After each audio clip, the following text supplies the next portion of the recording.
Good evening, everyone. My name is James Broscheid. I think we'll go ahead and get started with tonight's presentation. I'd like to welcome you to MS Montana State's webinar series for this week.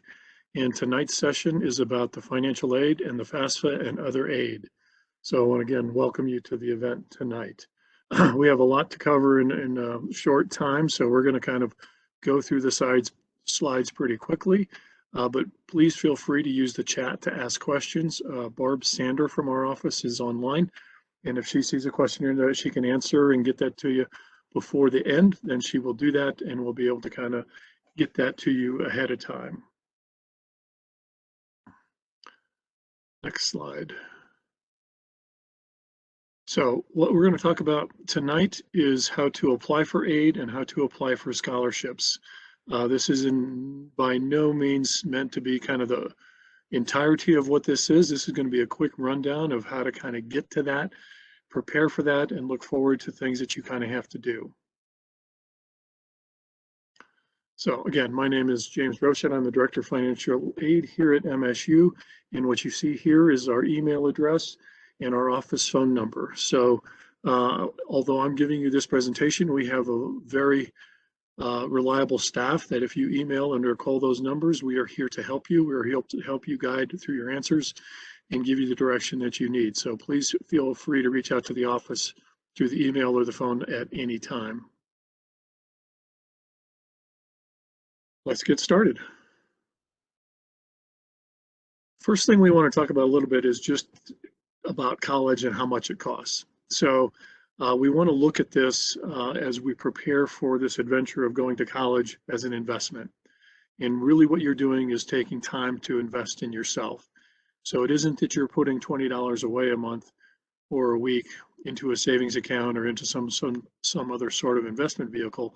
What you're doing is investing energy in education to yourself, and that is going to help you prepare for a future that puts you in a better place to actually be supportive of not just you, possibly a family, and be a contributor to everything that you have to do. So a college education has proven to provide great value in that, and we're here to help you kind of make sure that you get off on the right foot with that. Then we want to look at that as an investment, because as an investment, it grows over time. So while you look at this and think that it costs a significant amount of money to do this, that money is an investment in yourself, and you get to reap those rewards over many, many years to come. So as you look at this 20 years from now, 30 years from now, that cost that you put forth in this just gets less and less as you've invested in yourself, and the rewards that you get are bigger and bigger over time. So look at this as an investment. We're going to talk about costs, and we're going to find about the right way to help you prepare for that. Two things that we want to do. This is the first one. The free application for federal student aid, or what's commonly known as the FAFSA form, is something that you have to do to determine your eligibility for most financial aid programs. It is a federal application, and as a result, it certainly determines eligibility for the federal programs. But the FAFSA is also used across almost every state and almost every institution to help determine eligibility for any state and institutional aid as well. So it becomes the catalyst and the one thing that has to be done on a regular basis every year in order to kind of determine eligibility. Oftentimes people will look at this and they will wonder about whether or not they're eligible or think that they're not eligible.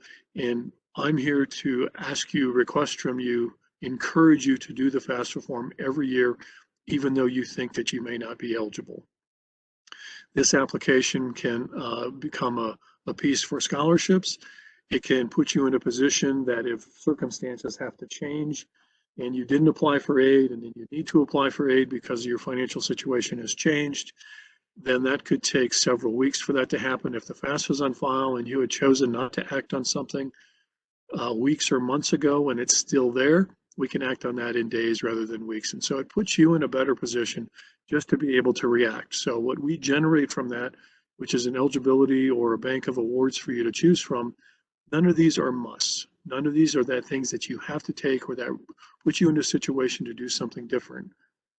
FAFSA form is also your piece, and you can put multiple schools on that. While we want you here at MSU, this is also the piece that any other institutions are going to be looking for. So it allows you to get that comparison and to get that eligibility piece on an apples to apples basis if you have this done for all the colleges that you're interested in. Next slide.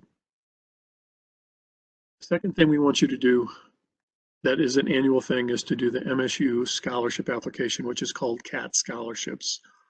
For 21-22, it opened in November and had a priority date of February 1st. That application is still open, but the priority date has changed, meaning that colleges and departments across campus right now are actually starting to review those applications and get that done. So with the FAFSA, that application opens on October 1st, 9 months ahead of when you would actually start school. So that is something to prepare for as you move forward, is to do the FAFSA every year and to put in your calendar that that application opens in October. The CAT scholarships piece, another element for your calendar, starts on November 1st every year and opens up. A CAT scholarships is often geared toward students who have been at MSU for a period of time and have a demonstrated college experience, but that's not true for everything. So even as an incoming freshman, we want you to fill out the CAT scholarship application, because if you aren't in the pool of applicants to be considered, you won't be considered for the scholarships at all. So while everything in these reigns can be certainly quite challenging and competitive, if your application is not there, we cannot express to you how much more difficult that might make getting experiences and getting knowledge to people across campus in terms of what your eligibility might look like.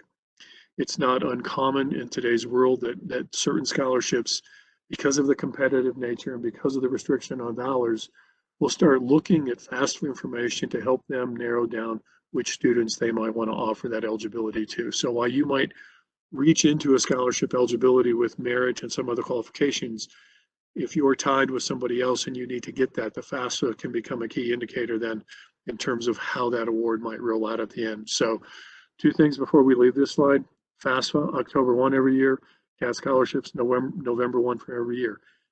That is well in advance of when the next year starts, so it is something you can't do from those.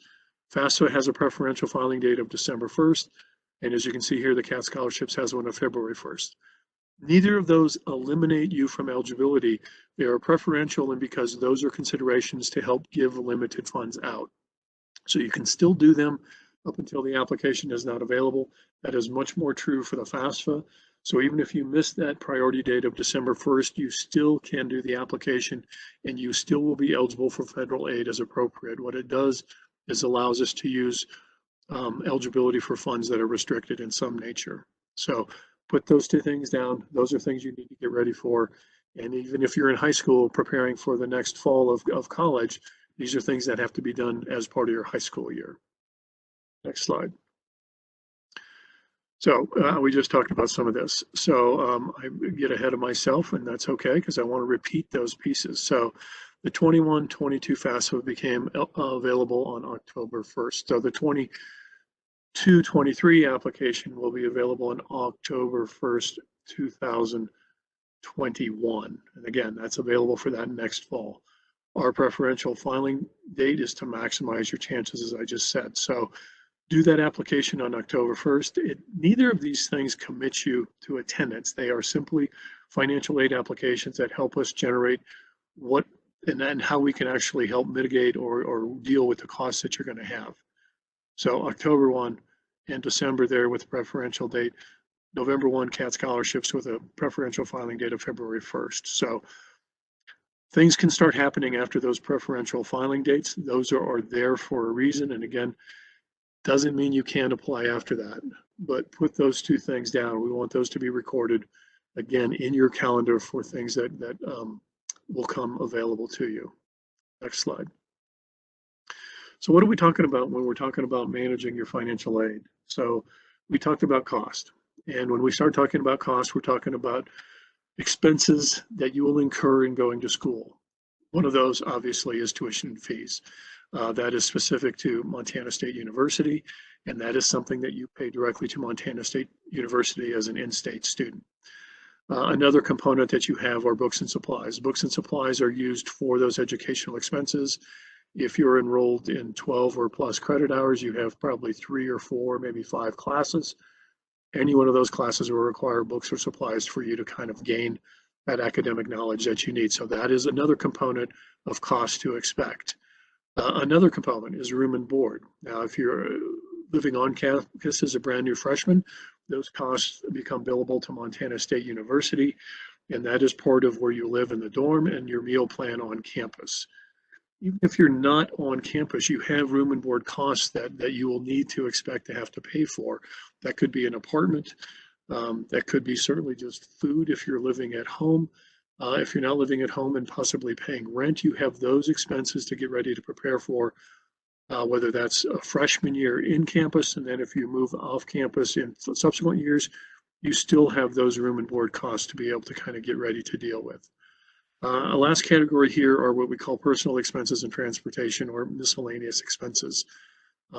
You experience these now every day. As you work through your life right now, you have lunch expenses, you might have gas expenses for a vehicle, you might have maintenance on that vehicle, you have maybe entertainment things, going to the mall, buying some clothes, anything like that. Those are personal and miscellaneous expenses that are also included in a cost of education that we will try to help you with in terms of financial aid. If you only need help for one of those components or a combination of any one of these 4 components, that's all you need to manage with financial aid, whether that's part of a grant or grants and loans or grants, loans, and scholarships. Those can all be combined together to actually help you meet these categories of expenses. Let's go to the next one. So what does the FAFSA do? The FAFSA, step 1, what that does is determine whether or not you're eligible. And your eligibility can be yes, it can be no, and it can be maybe. So the FAFSA form asks you a bunch of questions about you and about your family, getting centered on that. Right now it is about what we're going to call a 4-page application to collect personal information, personal demographic information about you and your family, and also income information about you and your parents, most likely. So with that information, that application goes to the Department of Education through what we call a central processing system. So that application does not come straight to MSU. When you list a school code on there, the Department of Education then through the CPS delivers that information to Montana State University. We get to then load that information to our system and start processing that to determine whether or not we need additional information, whether we have everything we need, and getting you ready to actually make you an offer of financial aid that you can then decide what to do with, or how that actually negotiates to those previous expenses that we talked about. So it's possible within this FAFSA process that when we get those results, that the Department of Education has selected that file for the need of some additional information. If we need that, MSU is going to start communicating with you directly on, hello, student, we need this information from you in order to finish out your application. Sometimes that process is called verification. Sometimes that's just a match or a clarification of an item that was on the application. So the FAFSA can be confusing, and that's when we're here to help. That's why we've given you our email, our phone number. So if you have questions in preparing that, we want to reduce the questions that might come in on the back end. So please feel free to reach out to us while filling out the application so we can help address those questions and make the flow of this application actually as seamless as possible. So, but those things again are centered through the Department of Education. That is the application. They do the analysis and then send that to the individual schools. We, as a school, then react to what it is that they think they need after that. Let's go to the next one. So the part here is there's a request for more information. And one way to reduce or eliminate some of those requests for information is to use what's called the IRS data retrieval process. So when you're inside the FAFSA and it's asking you for income information, it's asking you that from not the most recently year filed, but actually the year before that one filed. So when you complete it for this year, it was asking for 2020. I might have that wrong. You're completing an application for fall of 21. It was asking for 2019 taxes. That is a base year income, but that helps you actually retrieve that information over time with the IRS. And when you do that, you're in the application, and you see the income question, and it's going to ask you to go out to the IRS and retrieve that information. And when you say yes to that, it's going to leave the FAFSA site, it's going to go to the IRS, and it's going to import that data, that income information, back into the application. You won't see that data, but it's there, and it'll tell you that it was successfully retrieved. That gives them the process and a lot more confidence at the department level to know that the information that's there is accurate, and it reduces the chance for us to need more information. So when you see that option to use that IRS data retrieval, please use that to the extent possible. Not everyone will qualify for that, but it'll tell you before you actually go in to do that whether or not you can actually use it to go do that. But if it's possible, we encourage you very strongly to go out and use that data retrieval system to eliminate process issues that might come up later and more information that might be needed. Here is a cost of attendance example now that we've kind of talked about the FAFSA and the components. Tuition and fees are what we call direct educational expenses. If you certainly will owe tuition and fees to Montana State. Your room and board, if you're on campus, will be billed also to Montana State, and those are what we call direct expenses that will be paid directly to the campus. Your books and supplies and your personal and transportation expenses are what we call indirect expenses, meaning those do not show up on your bill. Those are expenses that you have to pay for either out of pocket or with a refund of financial aid that you've been given to help you meet those expenses month to month. That's a budgeting component. Whatever money you get back at the beginning of a semester is available for you for the rest of that semester. It's not given out on a month-to-month basis. You have to budget those additional dollars out so that you can pay for books and supplies or gasoline or car maintenance or room and board if you're off campus, which would be rent. So that kind of goes with that. A Montana resident right now is going to have a cost of attendance, including all those components, of around $24,000.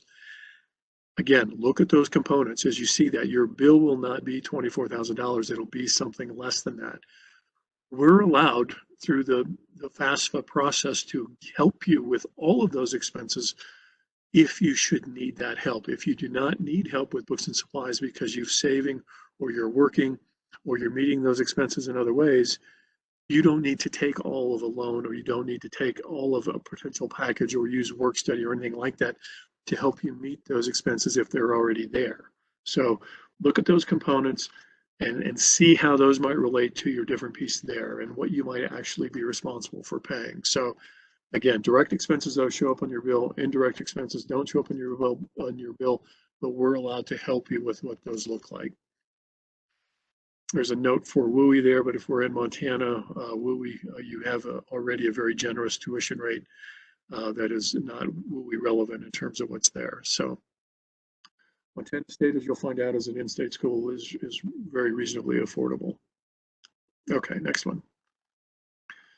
So here's kind of the flow that we want to do. So what we first want to get you to with the FAFSA and having done the application is to get awarded financial aid. So the application of the FAFSA is not the awards in itself. What you're looking for is the FAFSA to get to Montana State, for Montana State to clear any requirements or needed information that you have, put you into a status that says, hello, we have made financial aid awards to you, and here's a letter or access to your MyInfo, your portal, to actually view and see what those awards look like. When you're awarded financial aid, you're looking at 4 different types of aid, which are listed right here. Far one to the right is grants. That's free money. Don't have to pay that back. That is based on your income situation with your family, you and your family, and based on that income information, if you qualify for grants, those will be awarded to you on what we call an award letter. Second part of free aid is scholarship. Also, does not have to be repaid in any way. So grants and scholarships are what you hope to get. They're hard to get. But that is really, with the application, what we hope to be able to provide you in a way that meets your needs as much as possible. So grants, again, free aid does not have to be repaid. Scholarship, much the same way. We'll talk a little bit more about scholarship. We did with CAT scholarships. That's for the internal MSU awards. But there are other scholarship opportunities that we'll talk about here at the very end. Now, work study you might see on your award because you've met qualifying piece for that. That is a limited fund. It comes from the state of Montana or from the Federal Department of Education. We have 2 different kinds. But what that does is it create an opportunity for you to work mostly on campus. There are some off-campus opportunities, but with an on-campus job that would help you get employed, get connected to campus, and earn a little bit of money as you go. Studies have shown that students who work a little bit, not a lot, during an academic experience in a semester actually learn how to manage time and resources and energy a little bit different, and that can actually help. But many jobs are available with work study across campus, gives you a monthly paycheck to help meet some of those personal and miscellaneous expenses we talked about. So that would be an offer there. The great thing about work study is those funds come either from the federal end or the state end, and as an employer. So if the financial aid office wanted to hire you, federal or state work study programs pitch in 75% of the earnings for that position. So as an employer, I only have to pay 25% of your total overall earnings, which is a great benefit to me, great benefit to you as an employee and a worker, and everybody kind of wins in that situation. So work study is a valuable piece there. Loans are part of everyone's package. It is probably the last thing you might want to see on your package, but they are part of everyone's financial aid package.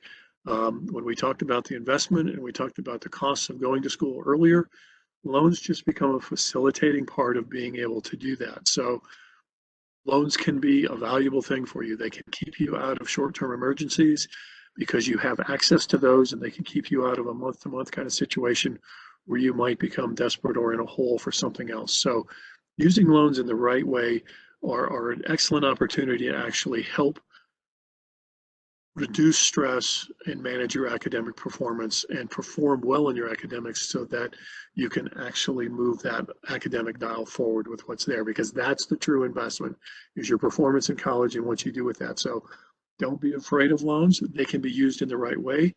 MSU has a great financial education office through the Allen Yarnell Center on campus. Helps you with budgets, helps you navigate, right now in the beginning of an academic career, helps you prepare for that loan repayment and getting ready for that over the course of time. So that's a great opportunity that MSU has. Be ready to take advantage of that as you kind of go there. But it will be part of your package, but it's also part of what you can try to articulate and negotiate in terms of your payment to the university for either those direct costs and to help use for those indirect costs. Next slide. So where to do the free application for federal student aid. So you can do that at fafsa.ed.gov. And in order to do that, you're going to need some federal profile information. And part of that is just creating an access to various parts, which is an electronic signature.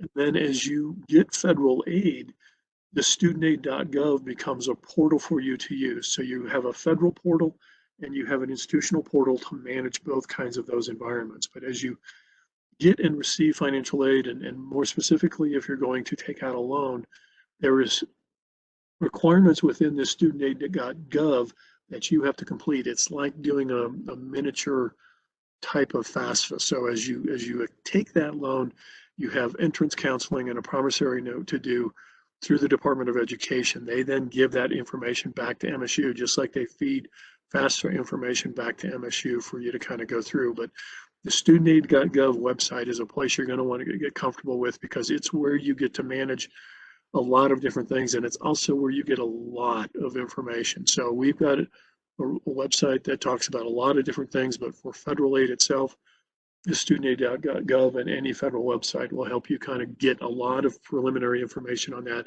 It'll inform you, maybe help you ask questions of us when you get to that point. So we're here to help, and we'll direct you back to a lot of these different federal sites. Next slide. Okay, kind of nearing the end. So these are specific here to what are strictly scholarships for Montana residents. Our Premier Scholarship is available either in a one-time award or in a renewable award based on your academic performance in high school. So the Hillman Scholarship is a separate application. That's by invitation. I encourage you, if you are interested in Hillman, to engage in one of the other webinar series that are going on. You're going to get a little bit more information about the Hillman program, but that is much more select and by invitation.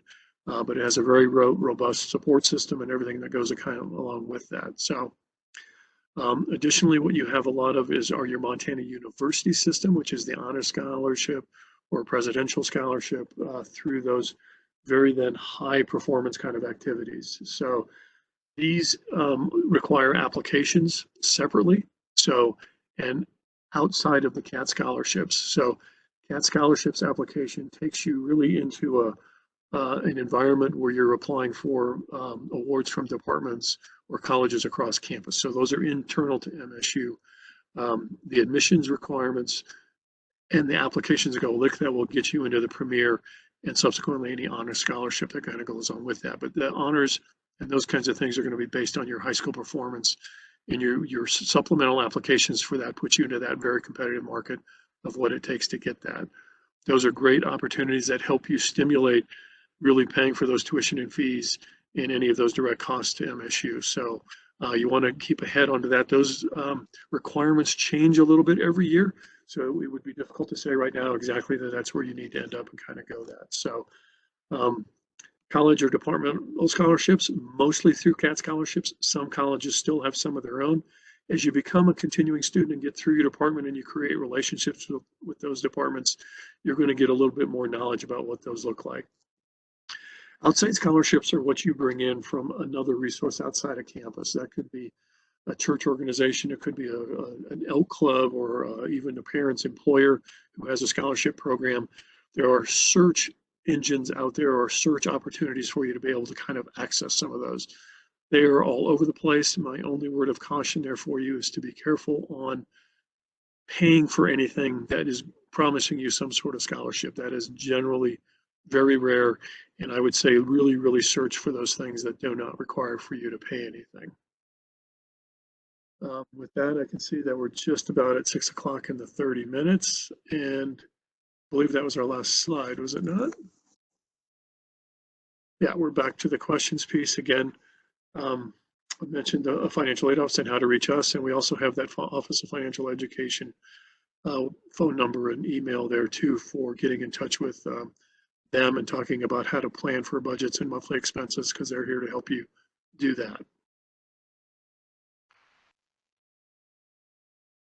Caitlin, if there's questions we can answer, we'll do that. If not, we'll fantastic. Awesome. Thank you so much, James, for being here, and Barb for being on the chat on the other end. Doesn't look like we have any questions this evening, but other than that, this recording will be available for students and anyone looking to view it afterwards. So thanks.